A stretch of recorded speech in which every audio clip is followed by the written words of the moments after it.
हर शख्स अपने मोहसिन से प्यार करता है, हर शख्स अपने मोहसिन से मोहब्बत करता है। बच्चे अपनी माँ से क्यों प्यार करते हैं? माँ के बच्चों पर बहुत ज़्यादा एहसानात होते हैं, माँ के बच्चों पर बहुत ज़्यादा मेहरबानी होती है।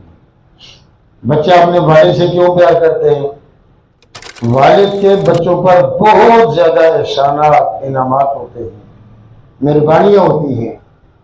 वो अलग बात है कि बच्चे भूल जाएं, ये उनकी बदबख्ती, कमबख्ती, शकावत और महरूमी है।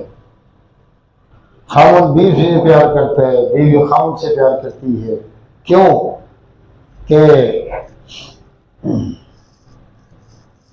क्योंकि बीवी के खामन पर एहसानात होते हैं। इधर जो बीवी के खामन पर एहसानात होते हैं, खामन के बीवी पर एहसानात होते हैं। इसी तरह उम्मत मुहम्मदिया को, उम्मत मुस्लिमा को सबसे ज्यादा प्यार, मोहब्बत, इश्क, इताअत हजूर नबी करीम सल्लल्लाहु अलैहि वसल्लम से होती है और होनी चाहिए। अगर किसी को नहीं, अपने पाक पैगंबर सल्लल्लाहु अलैहि वसल्लम से प्यार नहीं, मोहब्बत नहीं, इश्क नहीं, उसको अपनी ईमान की खैर मनानी चाहिए, उसको अपनी ईमान की फिक्र करनी चाहिए। ईमान का सबसे बड़ा तकाजा यह है कि हम पर हमारे वालिदैन के इतने एहसानात नहीं हैं जितने एहसानात हम पर हमारे पाक पैगंबर सल्लल्लाहु अलैहि वसल्लम के हैं।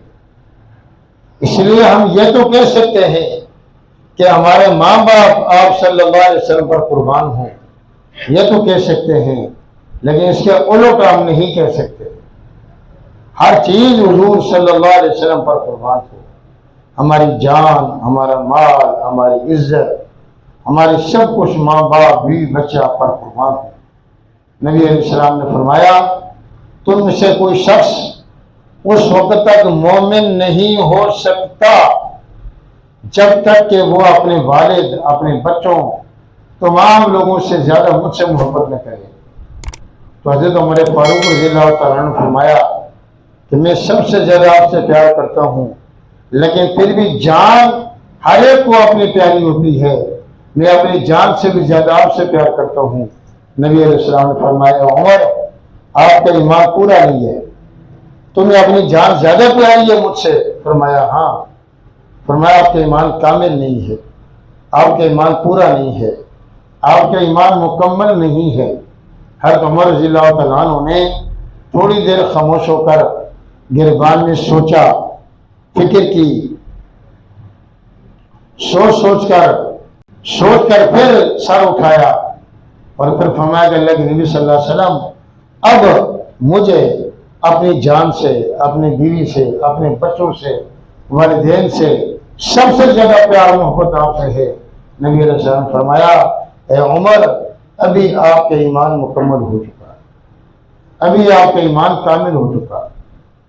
अगर हमें नबी अलैहिस्सलाम से प्यार मोहब्बत नहीं है जैसा होना चाहिए, तो हमें अपनी ईमान की खैर मनानी चाहिए, हमें अपनी ईमान की फिक्र करनी चाहिए कि कहीं क़यामत के दिन हम और जो कौशल पर आप एक कौशल से महरूम न कर दिए जाए, इसका हमें फिक्र करनी चाहिए। हज़ूर अलैहिस्सलाम के पास एक मुकदमा आया, एक मुकदमा ये आया कि रात की तारीकी में एक बंदे ने अपने बच्चों की अम्मी को कत्ल कर दिया। छोटे छोटे मासूम उसके बच्चे थे, बच्चे बिलक रहे हैं, बच्चे रो रहे हैं, चीखो चिल्ला रहे हैं। बच्चों का रखवाला कौन होगा? बच्चों का देखभाल करने वाला कौन होगा? बच्चे अपनी अम्मी कहकर किसको पुकारेंगे? नबी अलैहिस्सलाम ने फरमाया, इस बच्चों की माँ के कातिल को बुलाओ। बुलाया गया। नबी अलैहिस्सलाम ने पूछा, हदीस पाक का मफ़हूम है, भाई तुमने अपने बीवी को क्यों कत्ल किया? तुमने अपने बच्चों की माँ को क्यों कत्ल किया? क्या वजह है? उसने कहा, जी मेरी आप पूरी बात सुने। फरमाया, सुनाई।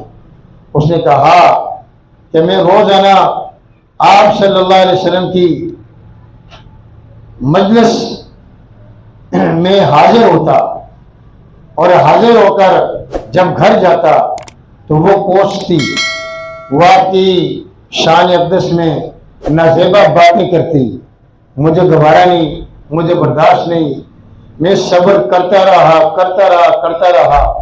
रात को जब मैं आपकी मजलिस मुबारक से फारिग होकर घर गया और घर जाकर जब घर में बैठा तो मेरे बच्चों की माँ ने आप सल्लल्लाहु अलैहि वसल्लम के शान में बड़ी अजीब गुफ्तगू की जो मेरे लिए नाकाबिल बर्दाश्त थी। मैंने अपनी बीवी को कत्ल कर दिया। इस वजह से मैंने कत्ल किया कि वह आपकी गुस्ताख थी, आपकी शान आली में नाज़ेबा कलिमात कहती थी। नबी अलैहिस्सलाम ने फरमाया कि जो बंदा अपने नबी को गाली दे, गाली देने वाले को जो कत्ल करे, अल्लाह पाक ने उसका खून माफ कर दिया। फरमाया मन सब्बा नबिय्यन फक़्तुलूहु, जो नबी को गालियां दे, गाली देने वालों पर रूए जमीन तंग कर दी जाए, उसको कत्ल कर दिया जाए। ऐसा बंदा दुनिया में रहने के काबिल नहीं है, रहने के काबिल नहीं है। हज़रत मूसा अलैहिस्सलाम, हज़रत मूसा अलैहिस्सलाम जब पैदा हुए तो अल्लाह ताला के हुक्म से मूसा अलैहिस्सलाम की माँ ने मूसा अलैहिस्सलाम को कपड़ों में लपेट कर एक संदूक के अंदर बंद करके उसको दरिया के हवाले कर दिया। दरिया में चलते चलते उसी संदूक को उस नहर के हवाले कर दिया जो नहर फिरौन के दरबार की तरफ जा रही थी। जब वहां जाकर ये संदूक नीचे गिरा तो आगे फिरौन की लोंडियां, कनीजें, बांदियां, लड़कियां, घर की नौकरानियां वो बर्तन, कपड़े, दीगर चीजें धो रही थी। उन्होंने देखा कि एकदम संदूक आ गया। संदूक को खोला तो उसके अंदर देखा मासूम, नन्ना मुन्ना, खूबसूरत, हसीन तरीन बच्चा मूसा अलैहिस्सलाम की शक्ल में। फिरौन को पता चला, फिरौन आया और उसने आकर कहा मैं इसको कत्ल कर दूंगा। फिरौन की बीवी आसिया अलैहिस्सलाम ने फरमाया इस बच्चे के क्या कसूर है, ये पता नहीं किसका बच्चा है, दरिया से आ गया संदूक में बंद होकर, इसका क्या कसूर है। उसने कहा कि ये मेरा दुश्मन है। बीवी ने कहा कि तेरा दिमाग खराब है, मासूम कली, मासूम फूल, कितना हसीन और जमील खूबसूरत बच्चा है, हमारी कोई औलाद नरीने भी नहीं है, हमारा कोई बच्चा नहीं है, इसी को हम बच्चा बना लेंगे, इसको कत्ल करने से तुम्हें क्या मिलेगा।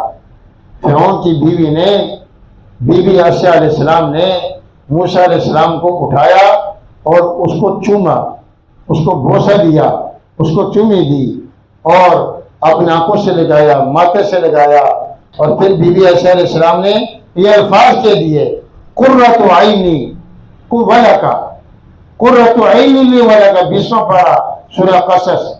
ऐ फिरौन, ये बच्चा मेरी भी आंखों को ठंडक है, तेरी भी आंखों को ठंडक है। इतनी सी प्यार की वजह से अल्लाह के नबी मूसा अलैहिस्सलाम से प्यार किया। ये अल्फाज कह दिए बीबी आसिया ने कि ये मूसा मेरी आंखों को ठंडक है। अल्लाह पाक ने इन अल्फाज, इस मोहब्बत के बिना पर बीबी आसिया को ईमान की तौफीक अता फरमाई और वो मुसलमान हो गई। लेकिन फिरौन ने कहा तेरी आंखों की ठंडक होगा ये बच्चा, मेरी आंखों की ठंडक नहीं है। अल्लाह पाक ने फिरौन को ईमान से महरूम कर दिया, फिरौन को ईमान से मरदूद कर दिया। एक नबी से प्यार का एक जुमला कह देना यह इंसान को जहन्नम की गहराइयों से उठाकर जन्नतुल फिरदौस के आला दर्जा तक पहुंचा देता है। एक आदमी हज़रत दाऊद अलैहिस्सलाम के पास बैठा हुआ है, मलकुल मौत आ गया, मौत का फरिश्ता इज़राइल अलैहिस्सलाम तशरीफ लाए, देख लिया तो मलकुल मौत गौर से देख रहा है उस नौजवान को। जब वो नौजवान चला गया तो दाऊद अलैहिस्सलाम ने मलकुल मौत से कहा कि भाई तुम उस नौजवान को बड़े गौर से देख रहे थे, घूर कर देख रहे थे, तो वो जो ध्यान से देख रहे थे वो नौजवान डर गया, इसकी क्या वजह है। मलकुल मौत ने कहा थी दाऊद खलीफतुल्लाह अलैहिस्सलाम, मैं इसकी रूह कब्ज़ करने के लिए आया हूँ और ये आपके पास बैठा हुआ है, अब इसकी मौत को बस थोड़ा सा वक्त बाकी है, मैं तो इसलिए यहाँ पर आया था, उठ कर चला गया, अब मैं भी जा रहा हूँ। दाऊद अलैहिस्सलाम ने कहा अच्छा ठीक है, खुदाई मामला है, मौत उसके मुकद्दर में लिखी हुई थी, अल्लाह ताला का ऑर्डर है। काफी सालों के बाद दोबारा दाऊद अलैहिस्सलाम की उसी नौजवान से मुलाकात हुई। अब तो बूढ़ा हो गया, उसके बच्चे हो गए। दाऊद अलैहिस्सलाम हैरान परेशान कि ये तो मर गया था, ये तो मलकुल मौत ने मुझे कहा था नौजवान की रूह कब्ज करेंगे, और जब तक जिंदा है। पर दाऊद अलैहिस्सलाम ने यह वाकया मलकुल मौत को नहीं बताया, उस नौजवान को नहीं बताया। फिर मलकुल मौत आया दाऊद अलैहिस्सलाम के पास। दाऊद अलैहिस्सलाम ने कहा भाई तुम तो नौजवान की रूह कब्ज करने आए थे, फिर आपने कब्ज नहीं की, और वो काफी सालों बाद दोबारा मुझसे मुलाकात होगी, क्या वो जन्नत से आया है, दोबारा जिंदा होकर आया? मलकुल मौत ने कहा नहीं अल्लाह के नबी, वो दोबारा जिंदा नहीं हुआ, वो मरा ही नहीं था। भाई आपने फिर जो कहा था कि हम उसकी रूह कब्ज करने आए हैं, तो मलकुल मौत ने कहा असल में बात यह था कि वो आपके पास क्यों आया था, कहां से आया था? दाऊद अलैहिस्सलाम फरमाया मुझे नहीं पता, बस आया था, उसकी प्यार है, मोहब्बत है, हर वक्त मेरे पास आता रहता है, अल्लाह के नबी से प्यार है, मोहब्बत है, होनी भी चाहिए। मलकुल मौत ने, मौत के फरिश्ते ने कहा उसकी तरोताजा अभी अभी शादी हुई थी और उसने सुहाग रात मनानी थी बेगम के पास जाकर, लेकिन उससे ये कहा मैं बेगम के पास तब जाऊंगा कि जब सबसे पहले अल्लाह के नबी का दीदार करूंगा, अल्लाह के नबी दाऊद अलैहिस्सलाम की ज़ियारत करूंगा, अल्लाह के नबी दाऊद अलैहिस्सलाम से मुलाकात करूंगा, मुलाकात करने के बाद मैं अपनी दुल्हन के पास जाऊंगा। तो इतना उसको आपसे प्यार था। अल्लाह पाक ने मुझे कहा, मलकुल मौत ने कहा, अल्लाह पाक ने मुझे कहा कि जितनी देर ये अल्लाह के नबी दाऊद अलैहिस्सलाम के पास उसके प्यार में बैठा है, एक एक मिनट के बदले में एक एक साल इसकी उम्र में इजाफा कर दो। इसलिए मैंने उसकी रूह को कब्ज किया। मूसा अलैहिस्सलाम बहुत बड़े नबी है, लेकिन हुजूर सल्लल्लाहु अलैहि वसल्लम के मुकाबले में तो कुछ भी नहीं है। दाऊद अलैहिस्सलाम बड़े अज़ीमुश्शान नबी है, बहुत ऊंचे दर्जे के नबी है, लेकिन नबी करीम सल्लल्लाहु अलैहि वसल्लम के मुकाबले कुछ भी नहीं है। वो अपने वक़्त के नबी हैं, अपनी उम्मत के नबी हैं, अपनी बस्ती के नबी हैं, और नबी करीम सल्लल्लाहु अलैहि वसल्लम यह तो काफ़तन लिन्नास है, सारी कायनात के नबी हैं, नबियों के नबी, रसूलों के नबी, फरिश्तों के नबी, जिन्नात के नबी, इंसानों के नबी, गरीबों अमीरों के नबी, शहरी देहातियों के नबी, शहंशाह बादशाहों के नबी, झूठे वालों के नबी, सदारत और वजारत वालों के नबी, शाही महल में रहने वालों के नबी, हर जगह के मुसलमानों, जहां जहां तक मेरे खुदा की खुदाई है वहीं वहीं तक मेरे मुस्तफा की मुस्तफाई है। अगर मूसा अलैहिस्सलाम से प्यार मोहब्बत की इतनी बड़ी जज़ा दी जा सकती है, और दाऊद अलैहिस्सलाम से प्यार मोहब्बत की बिना पर इतनी बड़ी जज़ा दी जा सकती है, तो जो गुनहगार मुसलमान आमने के लिहाज अब्दुल्ला के यतीम मोहम्मद अरबी सब को हो सल्लल्लाहु अलैहि वसल्लम से प्यार मोहब्बत करे, तो मुसलमानों बताओ उसकी कितनी बड़ी जज़ा होगी, कितना बड़ा मकाम होगा। एक बंदा आया हुजूर सल्लल्लाहु अलैहि वसल्लम के पास, मिशकात शरीफ के हदीस है। उसने कहा अल्लाह के नबी सल्लल्लाहु अलैहि वसल्लम, फरमाया जी हाँ। उसने कहा मैं आपसे प्यार करता हूँ, मैं आपसे मोहब्बत करता हूँ। फरमाया देख लो तुम क्या कह रहे हो। उसने कहा मैं सच कह रहा हूँ, मुझे आपसे प्यार है, मुझे आपसे मोहब्बत है। अच्छा फिर? उसने कहा मुझे दुख ये है कि अभी तो हम आपकी दीदार कर लेते हैं, आपकी ज़ियारत कर लेते हैं, आपकी मुलाकात करके आंखों को ठंडा कर लेते हैं, लेकिन क़यामत के दिन आपका दर्जा बहुत ऊंचा होगा और हम गुनहगार पते नहीं कहाँ होंगे। क़यामत के दिन हमारी पते नहीं जन्नत कहाँ होगी, और आपकी जन्नत तो बहुत ऊंची होगी, जन्नत में आपकी ज़ियारत कैसे होगी? नबी करीम सल्लल्लाहु अलैहि वसल्लम ने शाह फरमाया अल मरउ मअ मन हब्बा, इंसान दुनिया में जिससे प्यार करेगा क़यामत के दिन इंसान उसी के साथ होगा। अगर आपके मुझसे प्यार है तो क़यामत के दिन आप मेरे करीब ही रहोगे, आप मेरे पास ही रहोगे। तो हुजूर सल्लल्लाहु अलैहि वसल्लम अल्लाह ताला के नबी हैं, आपसे प्यार, आपसे मोहब्बत, आपसे इश्क, आपकी इताअत, आपकी इत्तिबा, ये बड़ी अजीम चीज़ है। किताबों में लिखा है एक वाक़या, हुजूर नबी करीम सल्लल्लाहु अलैहि वसल्लम मस्जिद के अंदर बयान कर रहे हैं, लोगों को वाद और नसीहत कर रहे हैं। लोग बहुत ज्यादा थे, मस्जिद तंग थी, तो बाद लोगों को ज़ियारत नहीं हुई, वो लोग खड़े हो रहे हैं। नबी अलैहिस्सलाम ने आगे जारी फरमाया बैठ जाओ, सारे लोग बैठ के। लेकिन मस्जिद के घेर में जहाँ जूते उतारे जाते हैं, नबी अलैहिस्सलाम जब फारिग हुए वहां जाकर देखा कि वो बंदा अजीब तरीके से बैठा हुआ, ना बैठा हुआ ना खड़ा हुआ है, और एक पाँव उसका मस्जिद से बाहर है और एक पाँव उसका मस्जिद से अंदर है। नबी अलैहिस्सलाम फरमाए भाई सीधा होकर बैठो या सीधा होकर खड़े हो जाओ। ये क्या कि एक पाँव अंदर एक पाँव बाहर। वो बंदा कौन था? अबू दरदा रज़ियल्लाहु तआला अन्हु। तो नबी अलैहिस्सलाम ने पूछा सीधा होकर क्यों नहीं बैठता? फरमाइए आपने जब कहा कि बैठ जाओ, मैंने कहा अब सीधा होकर बैठेंगे, आपके हुक्म की मुखालिफत हो जाएगी। जैसे मुझे बैठने देने वैसे ही बैठ गया। शायर कहता है दर्दमंदों से न पूछ कहाँ बैठ के, आपके मजलिस में गनीमतें जहां भी बैठ के। और मुआविया रज़ियल्लाहु तआला अन्हु के बारे में आता है कि एक बादशाह आया हुजूर सल्लल्लाहु अलैहि वसल्लम के पास, उसने आप अलैहिस्सलाम की ज़ियारत की, मुलाकात की, दीदार की, गपशप हुई। जब चलने लगा तो उस चौधरी ने, बादशाह ने नबी अलैहिस्सलाम से कहा कि मुझे आपके बारे में पता नहीं था, आपका कितना हसीन चेहरा है, कितना खूबसूरत चेहरा है, आप कितने अजीम हैं, काश कि मुझे पहले पता होता तो मैं आपके लिए कोई गिफ्ट लेकर आता, कोई हदिया तोहफा लेकर आता। लिहाजा अब मेरी आपसे दिल से गुजारिश यह है, आप मेरे साथ आपने कोई बंदा भेजें कि जो मेरे घर से आपके लिए तोहफा लेकर आए। नबी अलैहिस्सलाम ने वहां पर दाएं बाएं सजे कभी देखा तो आप सल्लल्लाहु अलैहि वसल्लम की नजर हज़रत मुआविया रज़ियल्लाहु तआला अन्हु पर पड़ी। नबी अलैहिस्सलाम ने फरमाया मुआविया इधर आओ। फरमाया लब्बैक व सअदैक या रसूलल्लाह, ऑर्डर कीजिए। नबी अलैहिस्सलाम ने फरमाया इसके साथ जाओ, इसके घर से ये कोई तोहफा गिफ्ट देकर मेरे लिए हदिया वो लेकर आओ। मुआविया रज़ियल्लाहु तआला अन्हु ने लब्बैक कहा, चलने शुरू कर दिए। जब वापस आए मुआविया रज़ियल्लाहु तआला अन्हु तो वो लंगड़ा कर चल रहे हैं, और जहां से पांव उठाते हैं तो उनके पांव के नीचे खून उनके पांव के नीचे की जमीन को रंगीन कर रहा है। यूं महसूस होता है कि उनके पांव के नीचे से खून रस रहा है। नबी अलैहिस्सलाम ने पूछा मुआविया ये तुम्हें क्या हुआ, तुम्हारे क्यों पांव क्यों जख्मी है? उसने कहा जी वो बादशाह घोड़े पर था चौधरी, मैं पैदल था, उसके जूते थे, मेरे नंगे पांव थे, वो घोड़े पर था, रास्ते में नुकीले पत्थर, नुकीले कांटे, उन्होंने मेरे पांव को जख्मी कर दिया। नबी अलैहिस्सलाम फरमाया मुआविया तुम्हारे जूते तो थे, तुम जूते पहन कर क्यों नहीं गए?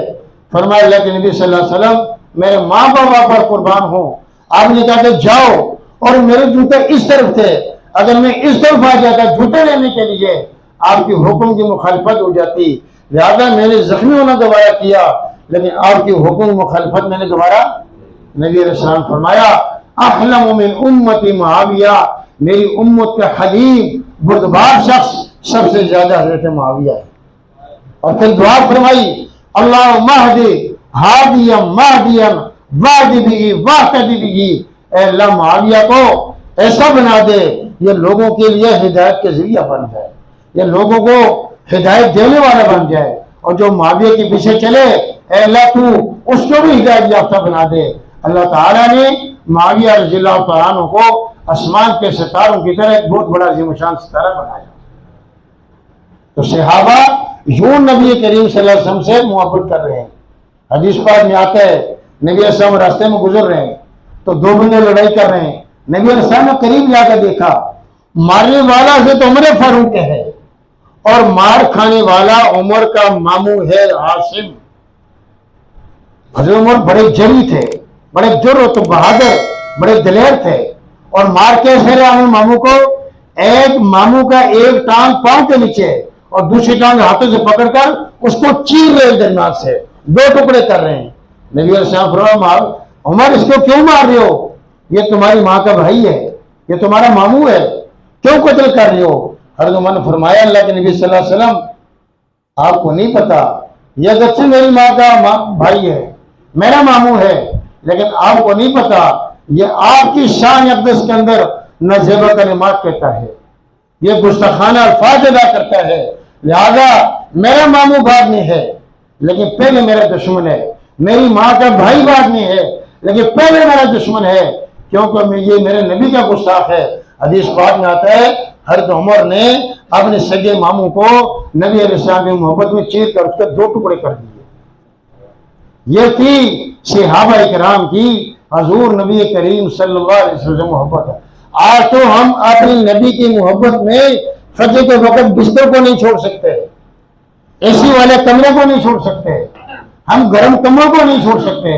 एक बाबा जी आते हैं, बाबा जी बहुत नबीना, ज़ईफ़ उम्र, कमजोर, चलना मुश्किल और आंखों से नबीना। उनके हाथ पकड़कर मस्जिद में लाने वाला नहीं, तो उसने कहा कि मुझे नबी करीम सल्लल्लाहु अलैहि वसल्लम से मुलाकात कराओ। मुलाकात कराई नौजवानों ने। उससे आकर नबी अलैहिस्सलाम से फरमाया, अल्लाह के सच्चे आखिरी नबी सल्लल्लाहु अलैहि वसल्लम, मेरे माँ बाप पर कुर्बान हो, मैंने एक मसला पूछना है। फरमाया भाई क्या मसला है? उसने कहा मेरा घर मस्जिद से बहुत दूर है और मैं ऐसा बंदा हूं कि मुझे हाथ से पकड़कर मस्जिद में लाने वाला कोई नहीं है। आप इतना करें कि मुझे इशा की नमाज और फजर की नमाज की छुट्टी दे दें, मेरी रुखसत मंजूर कर दें। ये 2 नमाजें अंधेरे में होती हैं और मैं किसी को पाते नहीं जो मुझे पकड़ कर ला सके, इससे 2 नमाजें मुझे छोड़ दें, मैं घर अदा कर लूँ।